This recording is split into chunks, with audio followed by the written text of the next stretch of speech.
Hello students, again welcome back to the class of Siddhapur Mathematics Academy. In this class also I am explaining the concepts of complex numbers. So let us start with the De Moivre's theorem. What the De Moivre's theorem tells you, if n is any integer, then cos theta plus I sin theta. Remember, it should be always cos plus I sin. Whole raised to n is cos n theta plus I sin n theta. If n is a fraction, then one of the values of cos theta plus I sin theta whole raised to n is cos n theta plus I sin n theta. That means for if it is a fraction also we can apply. Second one, cos theta minus I sin theta whole raised to n is cos n theta minus I sin n theta. If middle minus also you can take n inside. Third one, 1 upon cos theta plus I sin theta. Here what you are doing, usually you are doing a rationalizing the denominator, then you are writing. So instead of rationalizing you can write cos theta minus I sin theta directly. Fourth one, sin theta plus I cos theta whole raised to n. As I told you, you cannot take n inside because it is not in the form of cos plus I sin. It is sin plus I cos. So convert that sin and cos in the form of reverse. Sin I am writing as cos 90 minus theta. Cos I am writing as sin 90 minus theta. Then take n inside the bracket. Or you can write this one. There is one more method for the same one. The method is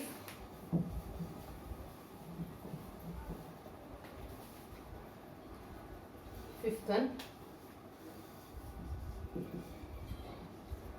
Sin theta plus I cos theta raised to n is also written as, taking I common, I raised to n.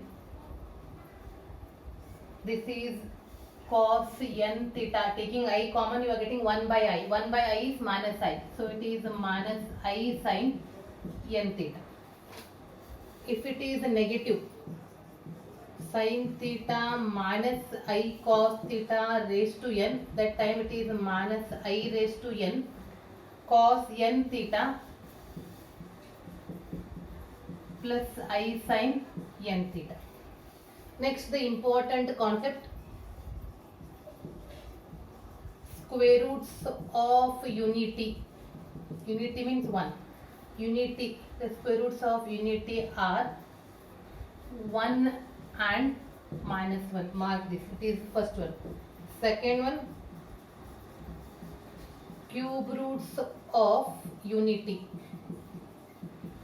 are, out of these, the second one is very important, 1 omega square, where omega is equal to minus 1 plus I root 3 by 2 and omega square is minus 1 minus I root 3 divided by 2. This is also very important, and related with omega we have some properties I will give you.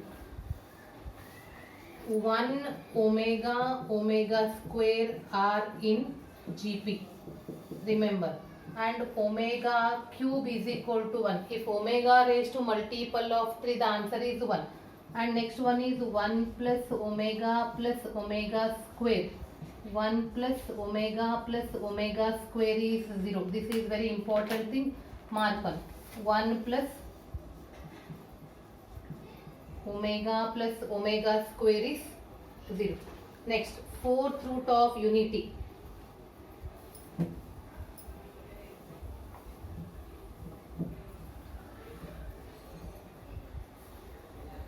Third one, fourth root of unity are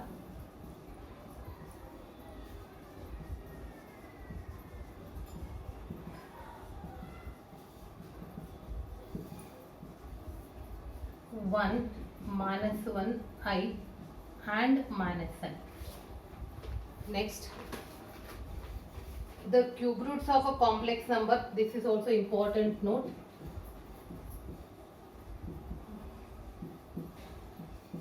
The cube roots of a complex number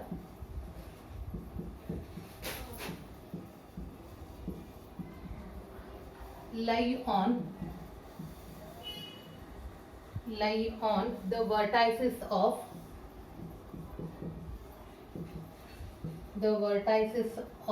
an equilateral triangle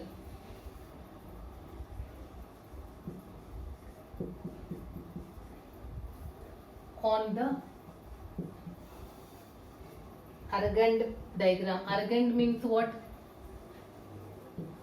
Where the complex number, you are marking the complex number, we are call it as a Argand diagram.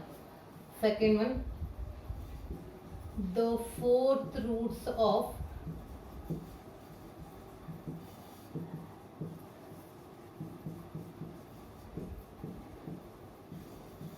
complex number lie on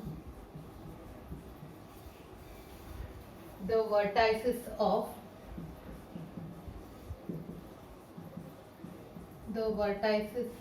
a square on the Argand diagram.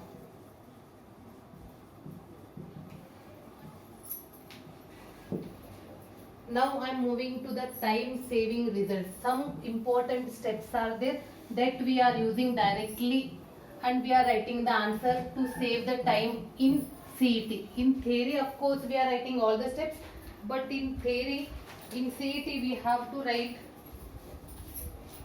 we have to use that time saving results.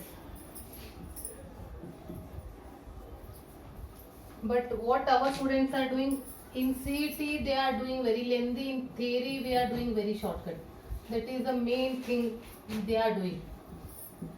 Time saving results. First one, if 1 plus I whole square is given directly, you can write it 2i. For 1 minus I whole square, it is minus 2i. Next, third one, 1 minus I upon 1 plus I will be minus I.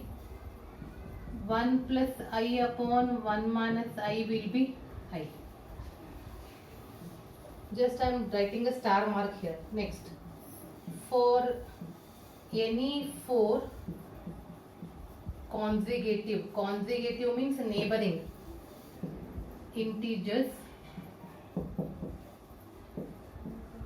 we have I raised to n plus I raised to n plus 1, I raised to n plus 2, I raised to n plus 3, that is 0.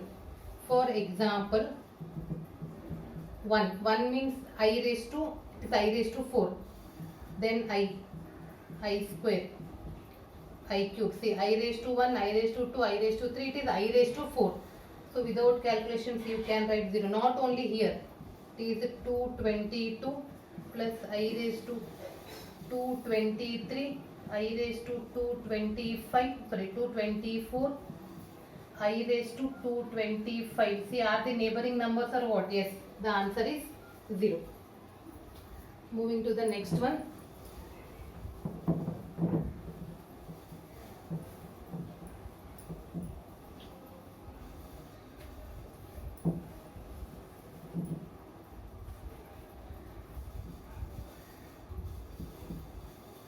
First, if x plus 1 upon x is 2 cos alpha, then x will be cos alpha plus I sin alpha.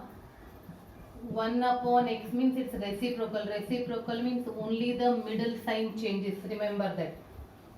Second one,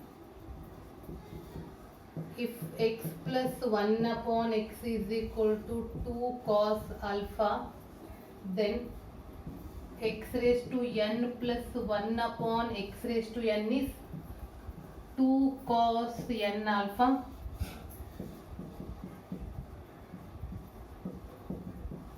Two I sin n alpha.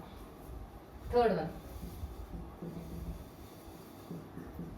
if z is equal to cos theta plus I sin theta, then z raised to n plus 1 upon z raised to n is 2 cos n theta. Z raised to n minus 1 upon z raised to n is 2 sin n theta. So if the students are very thorough in the calculations, easily they can understand these two are related. Moving to the next one.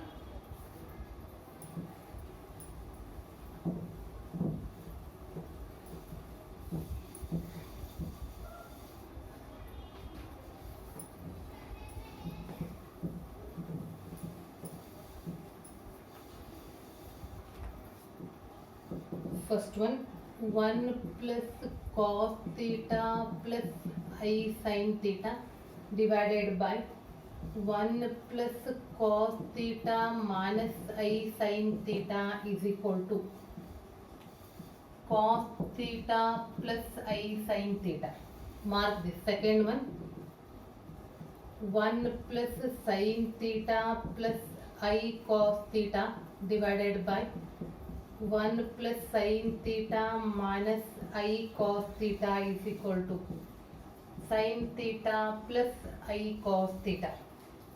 Next one, if modulus of z1 is equal to modulus of z2 is equal to modulus of z3 and so on, modulus of zn, then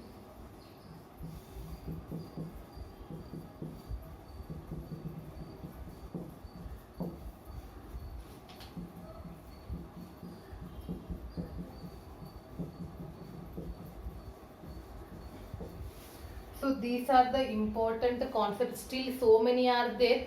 So I gave only this much for our Karnataka state CET. I feel it is this much is enough. So in the next class I will start with the questions.